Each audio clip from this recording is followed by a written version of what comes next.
When we look at the limit as x approaches infinity of the quantity of 1 plus a over x to the bx, applying the check to see if we actually need L'Hopital's rule will give us an indeterminate form of the type 1 to the infinity. So we do need to apply L'Hopital's rule. I'd like for you to pause the video and see what progress you can make with this exercise.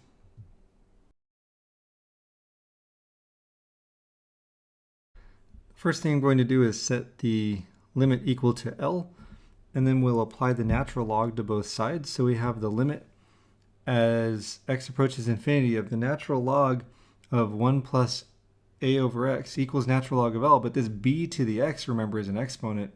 Using properties of natural logs, or logs in general, we end up with a coefficient of b to the x. So we have b to the x times that limit. Applying L'Hopital's, we're not applying L'Hopital's rule just yet. B to the x as a factor will give us the an indeterminate form of infinity times 0 because the natural log of 1 is 0. So an indeterminate form of the type infinity times 0, we want to express it as one of the other quotient forms. So b to the x is going to show up as 1 over b to the x in the denominator. And that, of course, equals the natural log of L.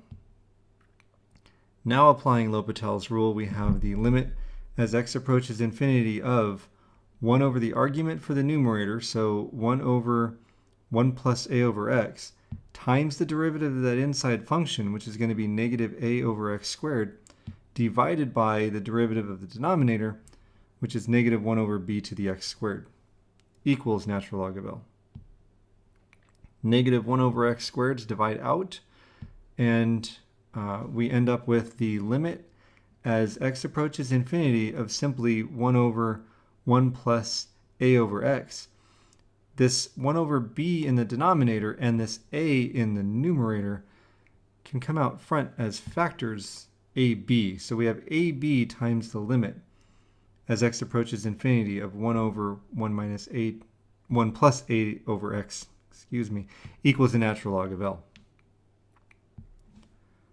Applying the limit here, as x approaches infinity, a over x goes to 0. So we have ab times the limit of 1 is equal to the natural log of L, or natural log of L is equal to ab. Therefore, the limit is e to the ab. And I noticed that when we applied L'Hopital's rule, I didn't put a little h over the equal sign. There it is.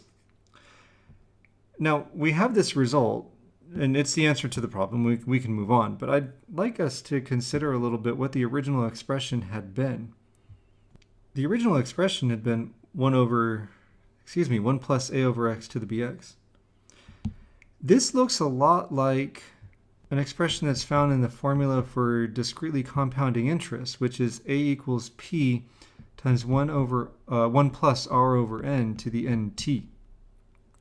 Here what we have is that x is playing the role of n, a is playing the role of r, and b is playing the role of t. And as you may recall, the n in this compound interest formula is the number of times that the interest is compounded each year. And so if the interest compounds monthly, n is 12, daily, n is 365. But as n approaches infinity, we end up with the equivalent of having x approach infinity, like we just saw. And you can see that we end up with pe to the rt, since a is playing the role of r and b is playing the role of t. So the discretely compound interest formula, by applying a limit as n approaches infinity, becomes the continuously compounding interest formula, and we've just justified that in the steps above.